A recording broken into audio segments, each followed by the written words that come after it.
ఇప్పుడు కళ్ళు తెరువు చిట్టమ్మా.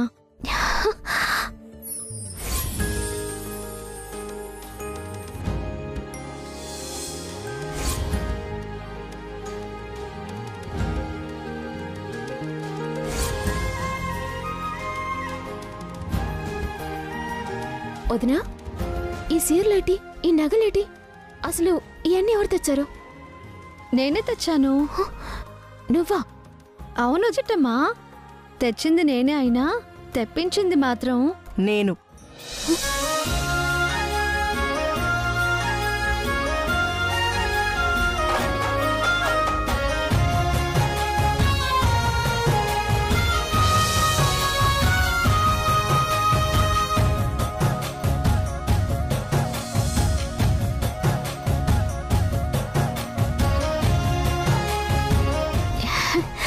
కాంతమత్త, నువ్వెప్పుడు వచ్చావు? అమ్మొచ్చింది ఇప్పుడే అయినా ఇవన్నీ తెచ్చింది మాత్రం తనే చిట్టమ్మా.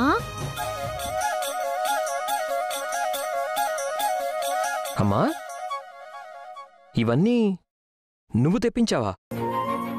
ఎందుకమ్మా? ఎందుకేంటి నాన్నా? రేపు నా కోడలి శ్రీమంతం కదా. కాకినాడ కాంతమ్మ కోడలి శ్రీమంతం అంటే ఎలా ఉండాలి? కనీసం 2 గోదావరి జిల్లాలు ఘనంగా చెప్పుకోవాలి.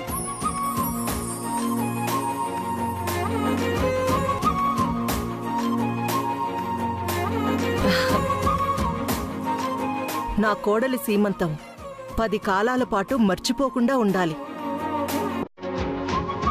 అంత ఘనంగా జరిపించాలనే ఇవన్నీ తెప్పించాను.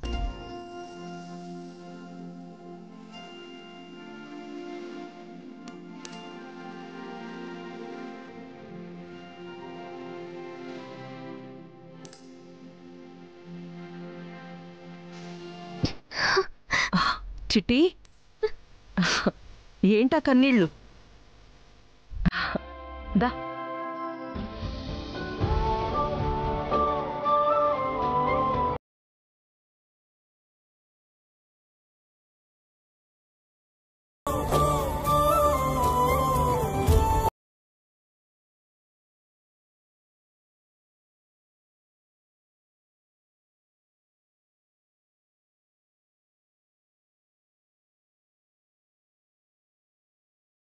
ఎన్ని రోజులుగా నీలో ఉన్న ద్వేషాన్ని, కోపాన్ని, స్వార్థాన్ని చూశానత్తా. కాని నీలో మొదటిసారి మంచిని, మానవత్వాన్ని, ప్రేమని చూస్తున్నాను. నువ్వు ఎదుటి మనిషిని ప్రేమించడం మొదలెడితే ఇంత గొప్పగా ఉంటుందా అని ఆశ్చర్యపోతున్నానత్తా.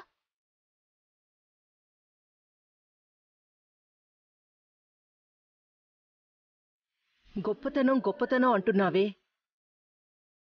అదంతా నాది కాదు, నీది. పశువులాంటి నన్ను మనిషిలా మార్చింది నువ్వు. నాలో ఉన్న ద్వేషాన్ని, పగని, ప్రతీకారాన్ని పటాపంచలు చేసింది నువ్వు. నాలో చచ్చిపోయిన ప్రేమని, మానవత్వాన్ని తిరిగి బతికించింది నువ్వు. అసలు ఈ గొప్పతనమంతా నీదే చిట్టి.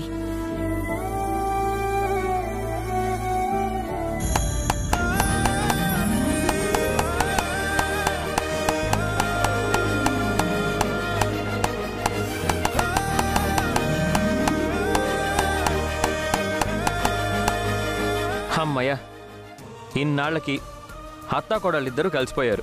కాదు కాదు కాదు, ఇద్దరూ ఒక్కటైపోయారు.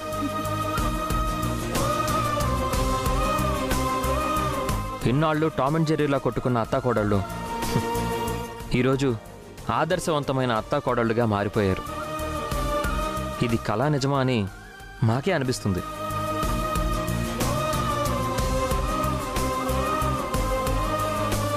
అవునమ్మా, నీలో ఇంత మంచితనం ఉందని మాకిప్పుడే తెలుస్తుంది.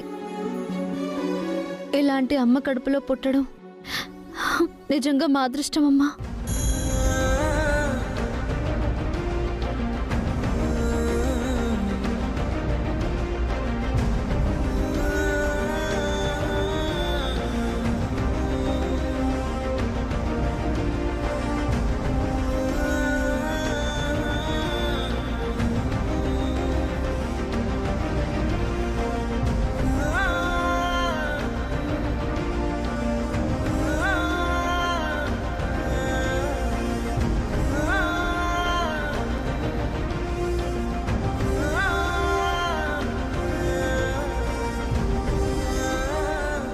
ముద్దులు మీకేనా?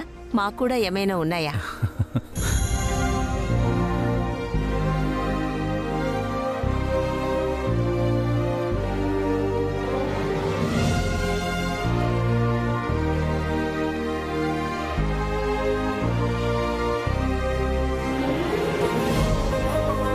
నానమ్మా,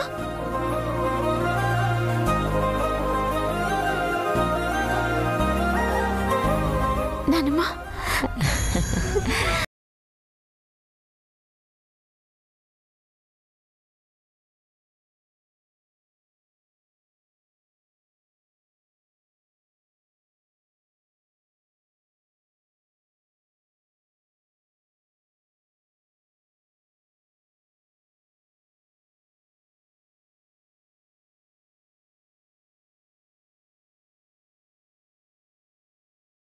తేనే నా శంకరనారాయణ కూతుర్ని కౌగిలించుకున్నంత ఆనందంగా ఉంటుందమ్మా. ఖచ్చితంగా నువ్వు మా శంకరనారాయణ రక్తమే అయ్యుంటావు. నాకు తెలియకుండానే నా గుండెల్లో ఆనందం ఉప్పొంగుతోందమ్మా. చూసావా నానమ్మా, మా కాంతమ్మత్త నా సీమంతం ఎంత గొప్పగా చేయాలని ఆలోచిస్తుందో. మీ అత్తగారు జరిపించడం ఏంటమ్మా? రేపు నీ సీమంతాన్ని ఘనంగా మా చేతుల మీదుగా మేం జరిపిస్తాం. పుట్టింటి నుంచి నీకు రావాల్సిన అన్ని కానుకల్ని నీకు మేము తీసుకొస్తాం.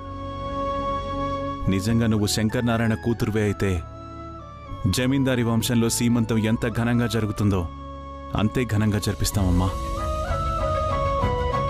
జమీందారీ కూతురైతే ఏంటి బాబుగారు, చిట్టమ్మ నిజంగా జమీందారీ కూతురే కదా.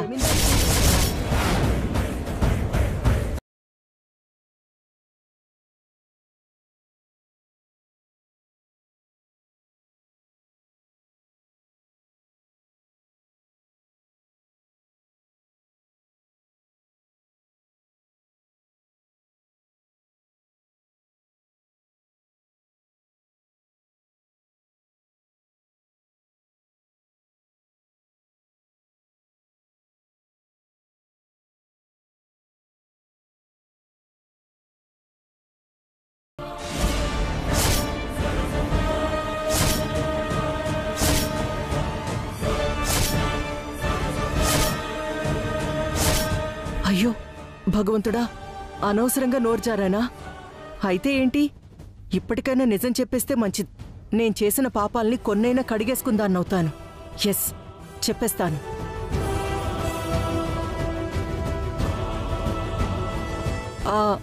అవును వీరనారాయణ గారు, చిట్టమ్మ ముమ్మాటికి శంకరనారాయణ గారు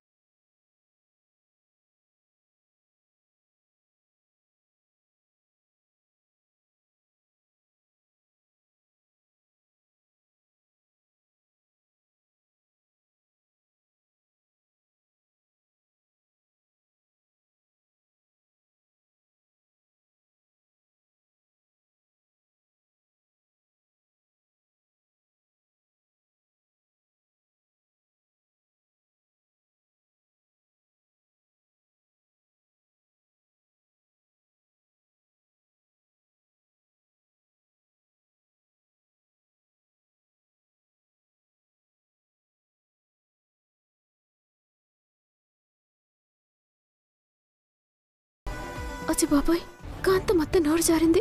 ఆ రోజేమో నాతో మాట తీసుకుంది, ఈ రోజేమో తనే మాట తప్పి నిజాన్ని బయటెట్టేసింది.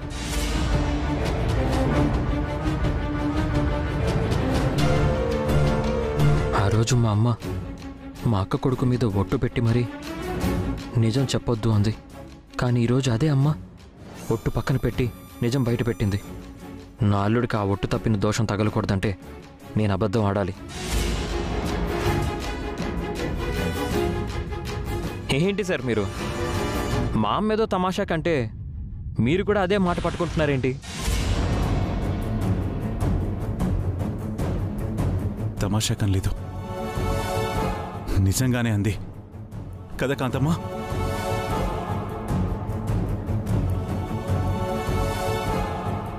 అవునరా, నేనెందుకు తమాషా కంటాను? చేసిన పాపం చెప్తే పోతుందంటారు, అందుకే నిజాలే చెప్తున్నాను. అది మీ మనవడి మీద ఒట్టెట్టించుకుని మరీ నాతో మాట తీసుకున్నారు, మర్చిపోయారా? అవును కదూ, నా మనవడి మీద ఒట్టు పెట్టించాను కదూ. నేను అబద్ధం చెప్పి తీరాల్సిందే. ఒట్టు పెట్టిన పాపానికి దోషం అంటుకుంటుంది. ఏం చెయ్యాలి?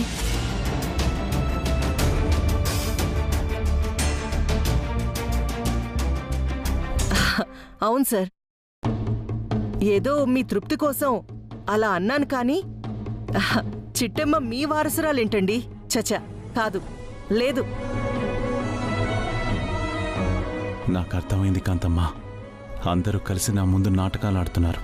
మీతో ఎలా నిజాలు చెప్పించాలో నాకు బాగా తెలుసు. కరెక్టే కాంతమ్మ, మేము అదే అనుకున్నాం. అవునరా, మనం కూడా వాళ్ళు చెప్పిందే నమ్మేశాం. నిజమే నిజమే.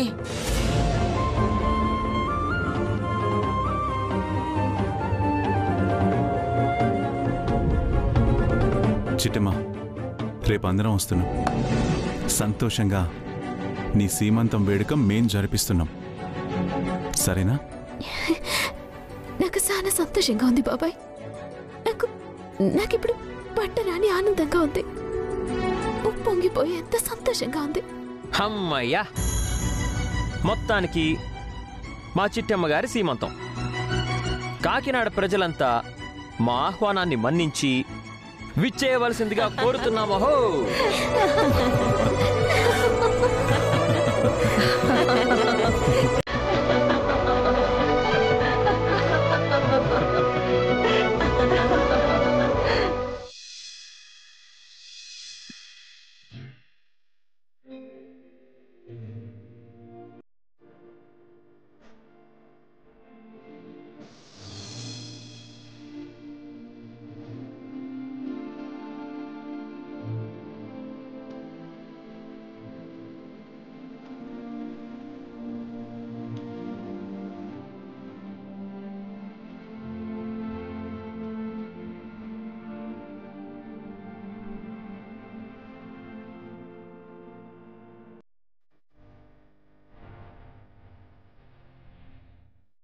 అమ్మా లత,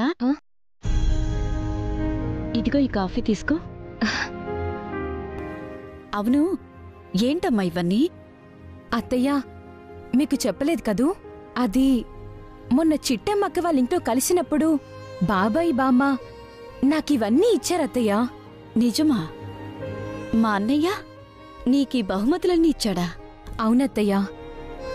ఆ రోజు ఏం జరిగిందంటే, అమ్మా లత, ఆ రఘురాం గాడు వాడి కొడుకు మీదన్న కోపంతో నిన్ను దూరం పెట్టామమ్మా.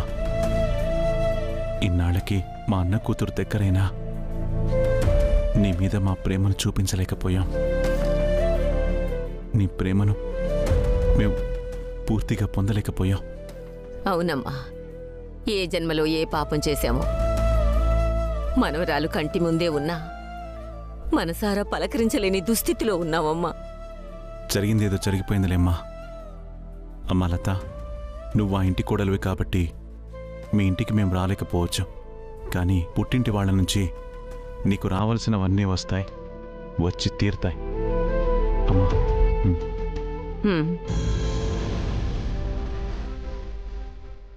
తీసుకోమ్మా. నాకొద్దు నానమ్మా. ఏమ్మా, ఎందుకొద్దు?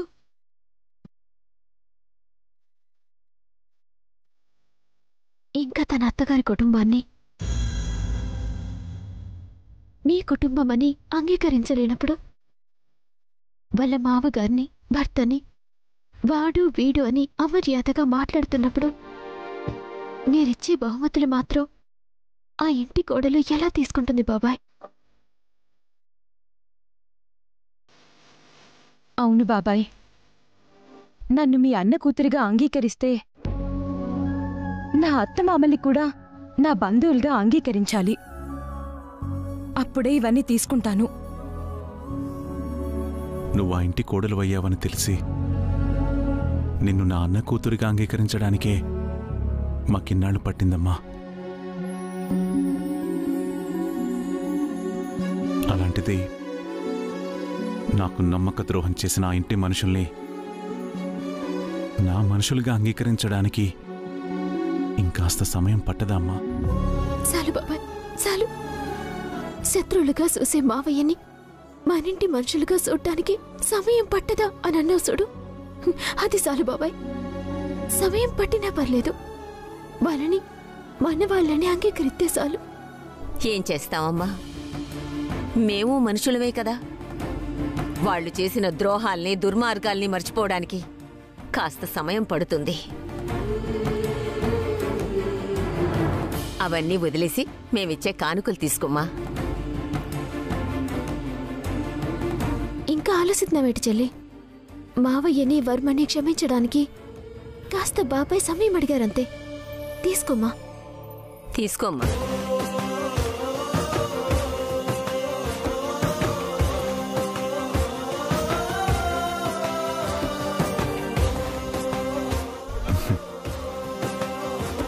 అమ్మా లత, ఇదిగో ఇవి కూడా నీకోసమే, తీసుకోమ్మా.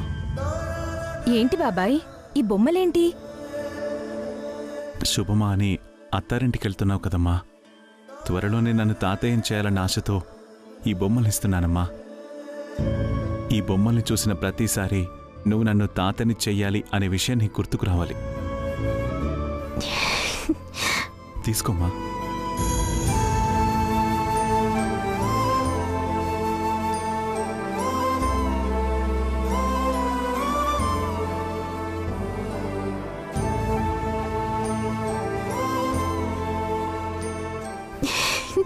అజి బాబోయ్, నా చెల్లి సిగ్గుపడిపోతుంది బాబాయ్. లత, నీ కోరిక తొందరలోనే తీరిపోతుందిలేమ్మా, సరేనా?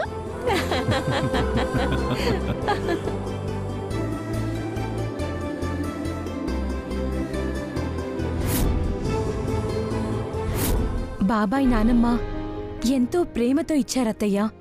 ఈ కానుకల్ని కలకాలం కాపాడుకోవాలి. నా బంగారు తల్లి, నా పుట్టింటి వాళ్ళు నా కోడలికి ప్రేమతో ఇచ్చిన కానుకలు. ప్రాణానికో ఎత్తుగా వీటిని కాపాడుకుందాం. అవును, ఇంతకీ మా అన్నయ్య అడిగిన కోరిక తీరుస్తున్నావా లేదా? ఏంటత్తయ్య మీరనేది? అదేనమ్మా, నువ్వు తల్లివైతే చూడాలని మా అన్నయ్య ఆశపడుతున్నాడు కదా, ఆ ఆశ నెరవేరుతుందా లేదా అని.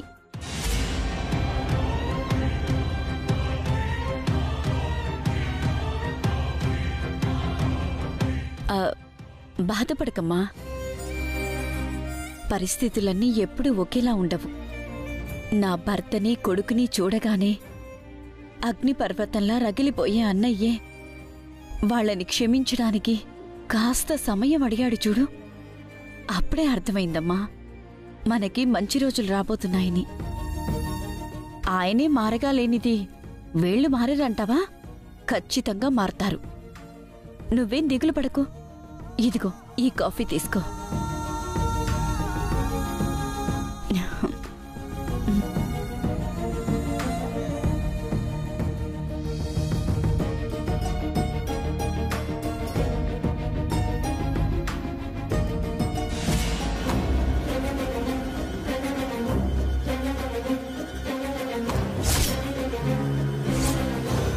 ఓహో, ఈ నగలు, బొమ్మలు, చీరలు, వీటి మధ్య ఇంత స్ట్రాంగ్ స్టోరీ నడిచిందనమాట. వాడొచ్చి మా కాళ్ళు పట్టుకుని క్షమాపణ చెప్పేదాకా వాళ్ళు కలిసినా మేం కలవం. చెప్తా దీని సంగతి.